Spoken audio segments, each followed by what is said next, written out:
오늘은 종교개혁 기념주일입니다. 독일의 루터 그리고 스위스의 찌빙글리로부터 시작을 해서 제네바에서 목회를 했던 칼빈이 확산시킨 개혁의 역사를 배우고 기억하며 우리 시대에 적용하고자 재결심하는, 새롭게 결단하는 그러한 날이 되겠습니다. 저는 오늘 하나님의 뜻에 대한 말씀을 드리려고 하고 또 이 하나님의 뜻에 거역하는 우리 시대의 문화를 소개하고 설명하려고 합니다. 그렇게 하는 중요한 이유는 종교개혁자들이 그들의 신학과 신앙의 중심과 목표를 하나님 뜻에 두었기 때문입니다. 기독교인들의 신앙과 삶에서 가장 중요한 것이 있다면 하나님의 뜻입니다. 이 하나님의 뜻보다 더 귀하고 더 소중하며 더 본질적인 것은 존재하지 않습니다. 궁극적인 목적이 있다면 자신의 뜻을 하나님의 뜻과 일치시키며 하나님의 뜻에 순응하여 사는 것이다, 이렇게 말할 수 있겠습니다. 이와 관련된 이야기야 수억, 수십억, 수백억의 예화와 역사적 증언이 있을 텐데 저는 헨리 포드와 관련되어 있는 일화를 소개하고 싶습니다. 이분은 자동차 왕으로 유명하잖아요. 우리 포드 자동차 아직도 유명한데, 이분이 한 번은 아일랜드 수도인 더블린에 간 적이 있습니다. 한 고아원을 방문을 했는데 이 고아원이 강당을 짓고 싶어를 해서 2,000파운드를 기부했습니다. 그런데 다음날 신문을 보니까 그가 기부한 것이 2,000불이었는데 다른 기사가 실렸어요. 헨리 포드 회장이 고아원을 위해서 2만 파운드를 기증했다, 이런 기사가 실렸습니다. 잘못됐잖아요.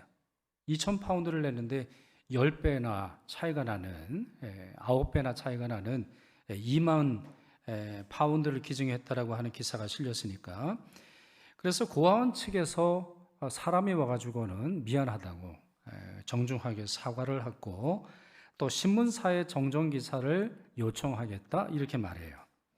근데 헨리 포드가 이렇게 대답했다고 합니다. 그렇게 하지 마세요. 할 수 없습니다. 다 하나님의 뜻 아니겠습니까? 이렇게 말하고는 18,000파운드의 수표를 써서 주게 됩니다. 그리고는 요청을 하나를 하게 되는데 고아원의 강당이 완공이 되면 입구에 이런 글을 담은 명패를 붙여달라, 이렇게 요청을 했어요. 그 내용을 한글로 번역을 해보면 이렇게 되어 있습니다. 내가 나그네였을 때 그가 나를 영접해 주었습니다. 자, 이것은 성경에 나오는 문구이지요. 예수께서 의인들과 죄인들을 서로 나누시면서 내가 굶주렸을 때 너희가 나에게 먹을 것을 주었고 내가 나그네가 되었을 때 나를 영접해 주었고 라고 하는 그 문장에 나오는 내용입니다. 그런데 뒤에 문장을 추가했어요. 그러나 그가 한 것이 아니었습니다. 여기서 그라고 하는 말은 헨리 포드를 말하는 거죠. 그 아들이 그 집에 들어갔을 때 누구를 생각하겠어요? 헨리 포드 선생님 대단하신 분이시지. 그분이 원래 2,000파운드를 내서 짓기로 했는데 그 신문 기사가 하나님의 뜻이라고 여기고 2만 파운드를 냈으니 그 헨리 포드가 나를 영접해 주나 보다, 이렇게 생각할 텐데 그렇게 생각하지 말라는 거죠. 그러면서 뭐라고 되어 있어요? 하나님이 공급하신 것이었습니다. 공급하신 하나님, 뜻하신 하나님, 뜻을 바꾸셔서 뜻을 선명하게 알려주심으로 말미암아 그 뜻을 이루신 하나님이 이 모든 일의 영광을 받으시기를 원합니다, 이렇게 써달라는 거죠. 그렇습니다. 하나님의 뜻을 강조하는 사람은 이렇게 살아갑니다. 자신의 계획과 자신의 생각보다 더 높으신 하나님의 뜻을 받아들여 줄 줄 알고 자기의 이름이 아닌 하나님의 이름을 높임으로 말미암아 하나님의 영광 받으시도록 하시는 것이죠. 그 누구보다 철저하게 하나님 뜻에 순종하셨던 분이 예수님 아닙니까? 즉 예수께서는 자신의 생각과 자신의 기도와 자신의 사역과 자신의 의지와 자신의 감각과 자신의 기쁨과 자신의 슬픔과 현재와 미래의 삶의 방향을 철저하게 하나님의 계획과 뜻에 맞추셨던 분이십니다. 제자들에게 기도를 가르치시면서 이렇게 기도하라 하셨죠. 나라가 임하시오며 뜻이 하늘에서 이루어진 것 같이 땅에서도 이루어지이다. 우리의 뜻이 하늘에 올라가서 하나님의 응답을 받는 것보다 훨씬 더 중요한 것이 있다면 하나님의 뜻이 하늘에서 이루어질 뿐만 아니라 이 땅에서도 성취되기를 원합니다. 이렇게 기도하라고 말씀하셨어요. 마태복음에는 하나님의 뜻을 예수님이 얼마나 강조하시고 얼마나 사모하시고 순종하셨는지를 잘 알려줍니다. 마태복음 7장 21절, 마태복음 11장 26절, 마태복음 12장 50절, 마태복음 18장 14절, 21장 31절 보면 이렇게 예수께서 말씀하셨어요. 우리가 구원받는 것은 하나님의 뜻이기 때문이라는 거예요. 하나님의 계시를 깨닫는 것은 하나님의 뜻이기 때문이라는 거예요. 주님의 영적인 가족이 될 수 있는 것은 우리의 노력에 우리가 한 일에 대한 보상으로 주어지는 것이 아니라 하나님의 뜻으로 된다는 거예요. 세상에 누구도 잃어버리지 말아야 하는 것은 하나님의 뜻이기 때문이라는 거예요. 참된 구원의 근원이 하나님의 뜻에 있다, 예수께서 말씀하셨습니다. 그리고 아주 유명한 말씀 아니에요? 십자가에서 돌아가시기 전에 겟세마네 동산에서 나의 원대로 마시옵고 아버지의 원대로 하옵소서. 이렇게 예수께서는 틈이 날 때마다 하나님의 뜻, 아버지의 뜻, 아버지의 원하심이 나의 뜻, 나의 원함, 나의 기대, 나의 소망이었다 말씀하셨습니다. 그렇기에 사도 바울은 갈라디아서 1장 4절에서 예수님의 일생과 예수님의 사역을 이렇게 한 문장으로 정리했습니다. 같이 읽겠습니다. 그리스도께서 하나님 곧 우리 아버지의 뜻을 따라 이 악한 세대에서 우리를 건지시려고 우리 죄를 대속하기 위하여 자기 몸을 주셨으니, 이렇게 설명하고 있습니다. 그렇습니다. 하나님의 뜻을 제외하고는 예수님을 설명할 수가 없어요. 하나님의 뜻을 빼내고는 예수님의 존재의 이유를, 존재의 목적을 설명할 수 없음이 신약 성경이 우리에게 알려주는 진리입니다. 자, 이와 같이 하나님의 뜻에 따라 살려 했고 하나님의 뜻을 증언하려고 하는 노력은 모든 제자들도 동일했어요.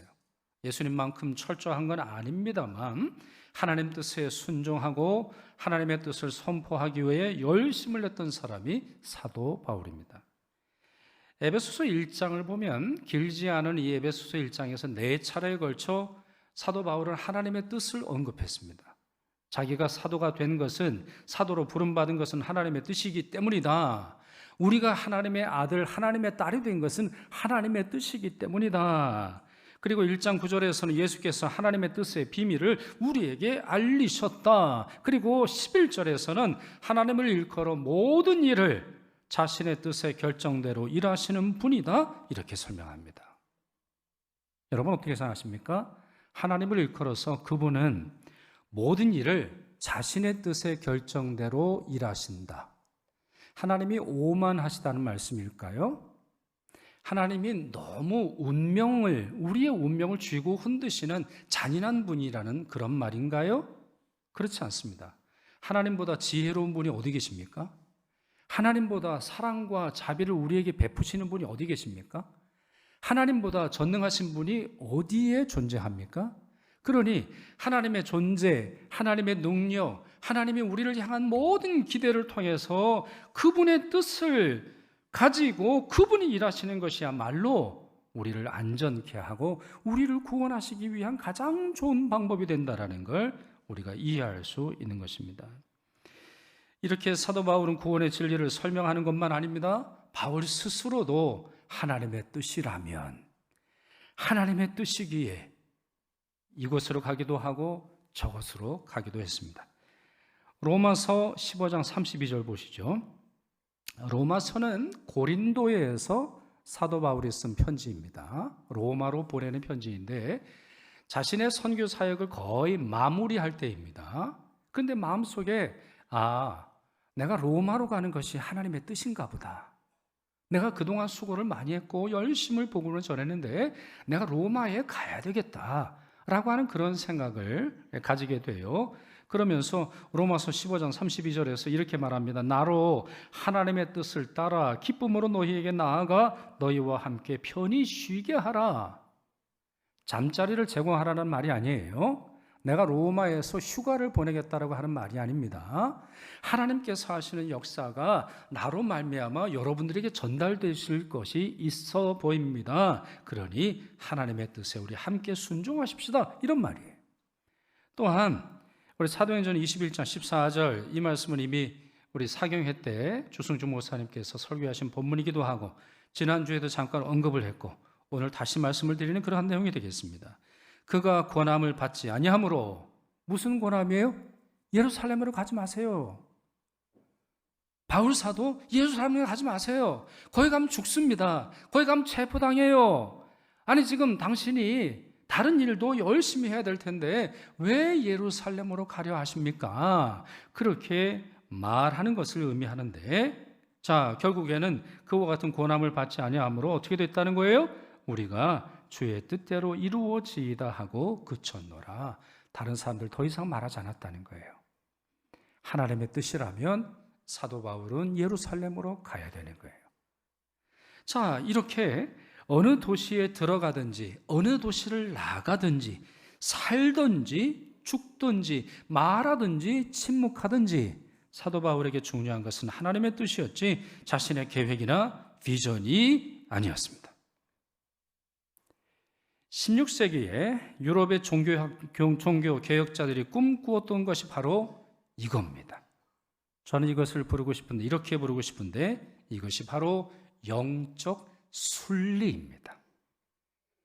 우리를 향한 하나님의 뜻에 복종하고 우리를 향한, 온 세상을 향한 하나님의 그 뜻을 선포하고 전하는 것이야말로 영적인 순리라고 볼 수 있는 것이고요.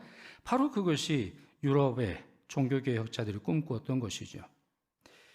당시 유럽 대부분의 나라들 겉으로는 기독교 국가를 내세웠죠. 또 지금도 보면 그래요. 지금도 보면 기독교 국가인 것 같다라는 생각이 들죠. 왜? 성당이 그렇게 많으니까, 교회가 그렇게 많으니까. 그러나 그 실상을 들여다보면 교회 건물은 교회가 운영하거나 교회가 관리하는 것이 아니라 정부가 관리하는 곳이 대부분입니다.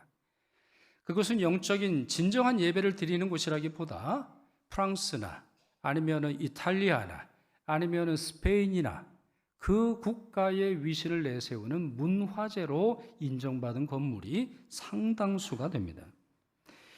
중세 말기에 보면 하나님의 뜻이 아닌 인간들의 뜻에 점령되어 있다는 것이 그들의 실상입니다.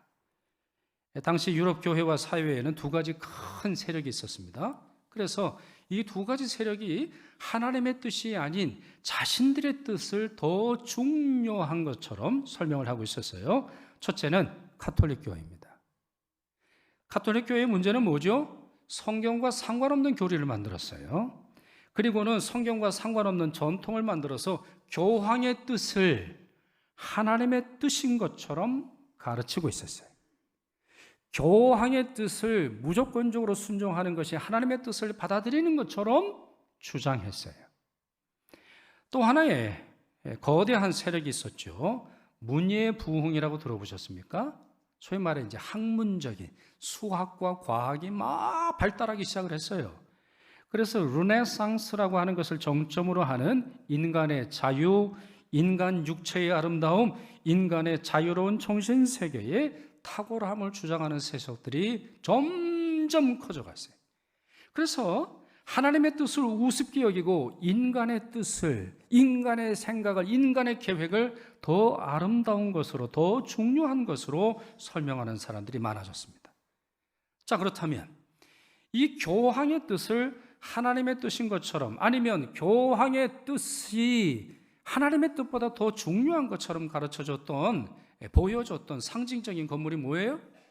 로마에 있는 성 베드로 성당이다. 대부분이 이렇게 주장을 합니다. 그 성당을 짓기 위해 헌금을 끌어모으려고 했고, 그렇기에 면죄부를 팔았고, 그렇기에 돈만 주면 언제든지 연옥에서 천당으로 올라갈 것이다. 거짓된 교리를 가르쳤어요. 왜 그 건물이 필요했던 것입니까? 교황의 뜻을, 교황의 권위를, 교황의 지위를 이 땅의 유일한 지위인 것처럼 포장하려고 했기 때문이에요. 르네상스의 상징은 뭘까요? 인간의 자유, 인간 육체의 아름다움, 인간의 자유로운 정신세계의 탁월함을 잘 보여주는 것이 뭐예요? 조각상이에요. 조각상이에요. 여러분 유럽 여행하신 분들은 아시죠? 아니면 여러 나라에 있는 우리 서양 문화, 서양 예술을 상징하는 조각상을 보세요. 옷을 입고 있어요? 옷을 벗고 있어요? 잘 모르겠어요. 오늘 저녁에 가셔서 한번 오해 가서 해보세요. 옷을 대부분 빨가벗고 있어요. 그래 가보면은 아이고 옷 좀 입히지. 저걸 저렇게 빨가벗고서 나가지고 그냥 인간의 모든 육체를 그대로 보여줘요. 뭐예요? 인간 육체의 아름다움을 과시하려는 거예요. 하나님의 뜻이 아닌 인간이 갖고 있는 이성과 인간의 수고를 통해서 감탄하게 하는 거예요. 어이구야, 어떻게 이렇게 아름답게 만들어놨어? 여러분 루브르 박물관에 있는 그 모나리자 그림 한번 가보세요. 사람들이 달려들고 사진을 찍느라 정신이 없어요. 정신을 못 차리고 그 그림을 향해서 여러분 어떻게 생긴지도 모르면서도 그냥 그 그림을 찍어내면서 예, 대단한 걸작품이다.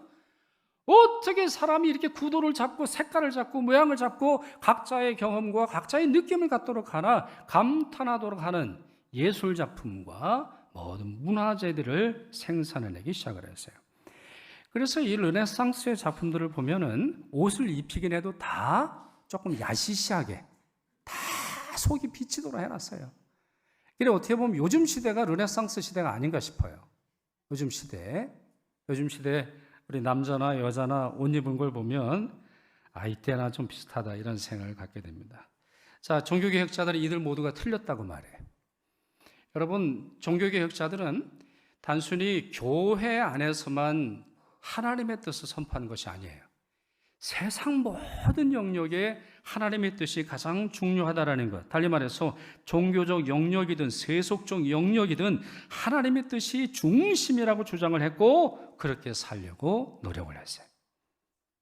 그래서 루터는 하나님으로 하여금 하나님 되게 하라 선포했던 것이고 루터보다 25살이 적은 칼빈은 오직 하나님께만 영광 이와 같은 내용을 주장했습니다. 특히 이들은 그 모든 것의 궁극적인 권위가 성경에 있음을 분명히 했죠. 자, 그러나 종교개혁자들의 개혁의 신학의 영향력은 사람들이 예상한 것보다 훨씬 강력했어요. 교회만 바꾼 게 아니에요. 종교개혁이라고 해서 여러분 오해하시면 안 됩니다. 종교만 바꾼 나보다 생각하시면 안 돼요. 사회를 전체를 바꿨어요. 문명을 바꿨어요. 인류의 역사를 바꿨어요. 사람들의 사상을 바꿨어요. 사람들이 갖고 있는 그 생각의 근원까지 흔들어 하나님의 뜻에 순복하도록 만든 대단한 사건이었어요. 일례로 루터가 주장한 신학 중에 하나가 만인제사장설입니다. 만인제사장. 우리 모두는 제사장으로 부름받았습니다라고 하는 것인데 자, 신학적으로 이런 거죠. 평신도와 세속의 군주와 사제와 주교 사이에 어떤 식의 위계적 차이가 없다. 자, 이와 같은 주장은 위에서 시키는 대로 일하고 생각하던 유럽 사람들에게 큰 변화를 갖다 줬어요.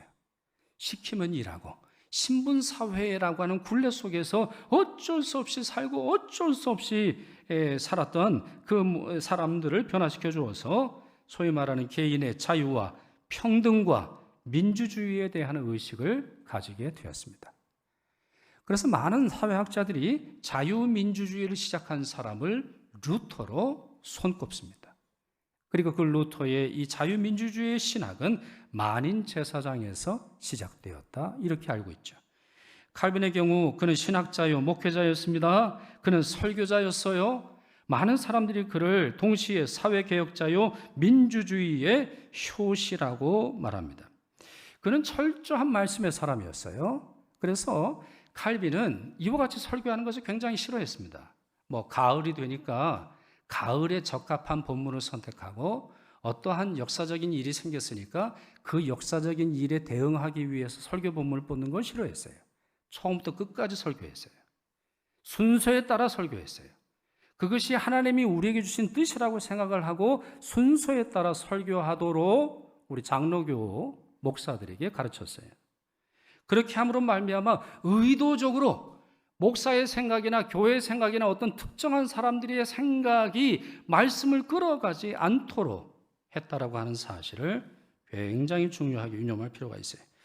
미국의 타임즈라고 하는 곳이 있습니다. 잡지이고 또 신문도 만들어내는 그런 회사로 알고 있는데 2009년에 흥미로운 특집 기사를 썼어요. 그 제목이 뭐냐? 지금 당장 세계를 변화시킬 10가지 아이디어가 뭐냐, 이걸 꼽았습니다. 2009년 당시에 미국 경제가 추락하고 있었습니다. 추락하고 미국이 망하는 것 아닌가. 그래서 일본이라든가 다른 부자 나라들이 이때에 미국 뉴욕이라든가 워싱턴 DC라든가 LA라든가 건물을 사는데 혈안이 됐어요. 미국 금방 망하는 줄 알았어요. 그래서 망해가는 미국이 경제 침체로부터 다시 회복되기 위해서 10가지의 아이디어가 필요한데 그 중에 하나가 뭐냐? 캘비니즘이에요. 캘빈 사상이라는 거예요. 이 개혁주의 원리라는 겁니다. 절제와 노동의 신성함, 누가 말했냐는 거예요. 정직하게 일하는 거 누가 말했냐는 거예요. 돈 안 빼돌리고 그냥 눈속임만 하는 어떤 그런 행동이 아니라 정말 그걸 자기의 천직으로 여기고 회사를 사랑하고 일을 소중히 여기는 거 누가 가르쳤냐는 거예요. 켈빈이 가르쳤다는 거예요. 켈빈은 뭐라고 가르쳤냐면 그와 같은 것이 교회에서의 직분만이 아니라 세상에서의 직업조차 하나님의 콜링이다. 여러분에게 주신 하나님의 뜻이다 라고 하는 것을 가르쳐서 예정론뿐만 아니라 하나님의 주권과 섭리를 말했다라고 하는 것인데 바로 그것이야말로 자본주의의 정신이 아니겠는가? 바로 그것이야말로 우리 사회의 경제적인 원리가 아니겠는가? 미국인들이 생각을 하고 세상을 바꿀 10가지 아이디어 중에 하나가 The New Calvinism 이렇게 설명을 하고 있는 것입니다. 그렇습니다. 하나님의 뜻과 하나님의 주권을 순종하고 강조하는 것은 세상으로부터 물러남이 아니라 세상을 변화시키는 힘이 됩니다. 오히려 거기서부터 자유민주주의가 성립이 되는 것이고 거기서부터 내가 세상에서 일하는 모든 것이 해석되고 의미를 발하게 되는 것이에요. 바로 이것이 종교개혁이 우리에게 가르쳐주는 역사적인 사실인데요. 그러나 이러한 신앙이 큰 도전을 받고 있습니다. 우리가 살아가고 있는 20세기 말에서 21세기는 이와 같은 신앙과 이와 같은 가치가 큰 도전을 받고 있어요. 저는 교회를 배로 비유하고 싶습니다. 종교개혁자들은 그 배의 선장이 하나님이시며 그 배의 유일한 나침반이 하나님의 뜻이라고 분명히 설명을 했어요. 그래서 배가 닿는 곳마다, 배가 가는 곳마다 하나님의 뜻이 실현이 되어서 행복하고 자유로우며 평안할 수 있게 됨이 바로 역사적인 사실이죠. 그러나 이 시대가 과연 그렇습니까? 이 시대의 교회가 그렇습니까? 이 시대의 교단들이 그렇습니까? 이 시대의 칼비니즘의 후예라고 불리는 장로교회가 그렇게 가고 있습니까? 하나님이 선장이 되시는 것이 아니라 소수의 특권층이 교회와 교단을 지배하려 하는 것이 우리의 현실 아닙니까? 인간의 뜻이 하나님의 뜻인 것처럼 포장이 되어서 사람들의 마음을 지배하고 있습니다. 게다가 이 세상의 물결은 이제 교회를 덮쳐서 교회라고 하는 배를 침몰시키는 것 아닌가 이런 생각이 들 정도의 큰 위기를 겪고 있어요. 세상은 인간의 뜻, 인간의 선택권, 인간 중심의 세계관을 더 확장시켜서 그동안 하나님의 영역이라고, 종교의 영역이라고, 신의 영역이라고 생각하던 것까지 움켜쥐려 하고 있어요. 그 예를 좀 들어보죠. 왜 이렇게 말씀을 드리나? 그리고 왜 설교 시간에 이것까지 말씀을 드리나? 설명을 좀 드려보죠. 여러분, 북미 사회 좀 얘기하려고 하고 캐나다 사회를 얘기하려고 하는데 왜 그러느냐? 특히 우리 젊은이들 같은 경우는 이 북미가 동경의 대상 아닙니까? 거기 가서 일을 하고 거기 가서 많은 돈 벌어서 행복하게 살고 싶어서 이민이라든가 많은 걸 이제 선택하게 되는데 북미 사회가 정말 기독교 국가인가를 심각하게 생각하지 않을 수 없어요. 예를 들어서 12월 25일 아니면 대림절 되어서 성탄절이 되어서 메리 크리스마스를 말하지 못하게 하는 것이 현실입니다. 백화점 가보세요. 메리 크리스마스 들어볼 수 없어요. 정부의 레터를 보세요. 정부의 문서를 보세요. 메리 크리스마스가 사라지고 있어요. 그럼 메리 크리스마스 무슨 말이에요? 그리스도의 탄생을 축하합니다. 경배합니다. 크라이스트 메스. 그리스도를 경배합니다라는 뜻이에요. 근데 뭘로 바뀌고 있죠? 해피 홀리데이. 행복한 휴일입니다. 이렇게 바꾸도록 하고 있어요.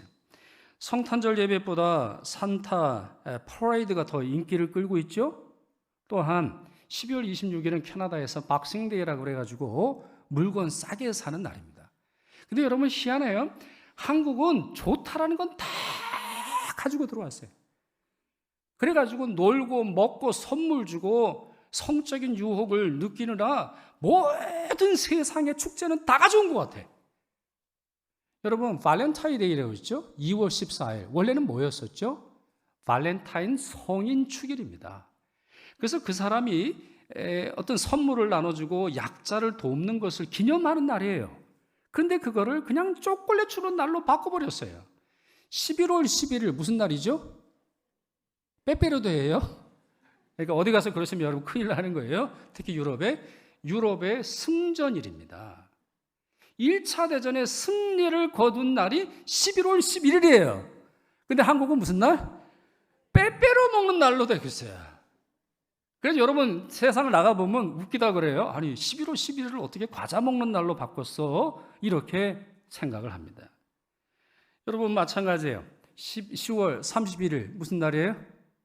10월의 마지막 밤을 우리도 가사도 있습니다만 요즘에 할로윈이라고 만들었죠. 할로윈이라고 하는 만들었어요. 할로윈이라고 하는 말은 홀리데이를 염두에 두고 만든 말이에요. 원래 이 11월, 10월 이 마지막 주간은 매우 거룩한 주간으로 보입니다. 우리 개신교는 종교개혁 기념주일로 지키죠.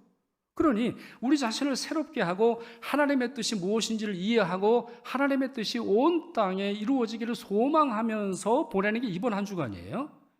또한 캐톨릭은 이번 한 주간이 뭐냐면 모든 성인 축일이라고 합니다. All Saints Festival 이렇게 불러요. 그래서 성인들의 그 숭고한 신앙의 발자취를 기억하고 우리가 좀 본받읍시다 라고 하는 건데 서양이 뭘 만들었어요? 할로윈 데이를 만들었어요. 왜 만들었을까요? 종교개혁주일과 그리고 정말 교회의 유구한 전통을 밀어내서 먹고 마시고 귀신들을 불러내는 그런 날로 전환시키려고 만드는 거예요. 그래서 이 시즌이 되면은 뭐 미국이나 캐나다나 뭐 다른 서구 사회가 마찬가지인데 온갖 귀신 분장들을 하고 있잖아요. 집집마다 귀신 소굴로 만들어요. 정말 어떤 데는 좀 끔찍해요. 그래가지고 뼈다귀 걸어놓고 불 꺼놓고 뭐 희한한 시뻘건 불 켜놓고 이런 것을 우리 쉽게 볼 수 있는 거죠. 이 할로윈의 대표적인 상징이 뭐예요? 이제 호박 귀신 있죠. 호박을 이렇게 파가지고 그 안에 이렇게 이빨도 만들어 놓고 그 안에 이제 불을 밝혀 놓는 거예요. 그렇습니다. 누가 그게 귀신이라고 믿겠습니까마는 하나님의 영역조차 지우려고 하는 것이 요즘 문화의 특징이에요. 게다가 동성애자들의 요구는 훨씬 광범위하게 사회적으로 영향력 발휘하고 있습니다. 특별히 교회를 공격으로 대상을 삼고 있다는 것이 현실이에요. 토론토에 보시면 Church Street이라는 게 있습니다. Church Street. 여러분 길 이름은 왜 교회 길 이렇게 쓸까요? 교회가 많기 때문이에요. 최초의 교회, 역사적으로 유명한 교회. 이 캐나다의 유명한 교단들이 이곳에 있습니다. 그런데 이 길은 더 이상 사람들에게 교회의 길이라는 생각을 주지 못하고 노숙자들의 천국이요 동성애자들의 거리로 훨씬 더 유명해졌어요. 저는 유학 생활을 할 때 여기서 얼마 떨어지지 않은 한 500m 떨어진 곳에 살고 있었는데 이 철치 스트리트에 갔으니 깜짝 놀랐어요. 대낮에도 빨간불이 켜져 있는 거예요. 여러분 빨간불이 뭔지 잘 모르시죠? 워낙에 그냥 집교회, 죽교회 이러시니까 그러니까 소위 말하는 홍등가와 같은 그런 일을 하고 있더라는 거예요. 제가 살던 아파트에서 얼마 떨어지지 않은 바로 옆에 있는 아파트가 최초의 동성애 커플, 2003년에 대법원에서 인정한 커플이 살고 있었어요. 그러니까 그냥 주변에 이와 같은 분들이 너무나 많은데 이들이 매년 바로 이 거리에서 프라이드 퍼레이드라는 것이 열려지게 됩니다. 근데 여러분 질문해보죠. 왜 처치 스트리트일까요? 왜 그 옆에 던다스도 있고 그 옆에 팔리아멘트도 있고 그 옆에 영 스트리트도 있고 그 옆에 많은 길들이 있는데 왜 교회 길에서 동성애자들이 퍼레이드를 벌이는 걸까요? 이제 그들의 퍼레이드를 벌이는 사진들을, 신문에 나오는 사진들을 읽어보면 매우 의도적이라는 것을 알 수 있어요. 옷을 벗고 플렉을 들고 막 자기네들끼리 음란한 행동을 하면서 그 뒤에 백그라운드에 처치 스트리트라고 하는 거리 이름을 의도적으로 넣는 것을 볼 수 있어요. 더 이상 하나님의 영역이 아닌, 교회를 통해서 선포되고 운행되는 하나님의 뜻이 아닌 그 자리에 인간의 욕망을 바벨탑처럼 쌓아 올리려고 하는 시도 때문입니다.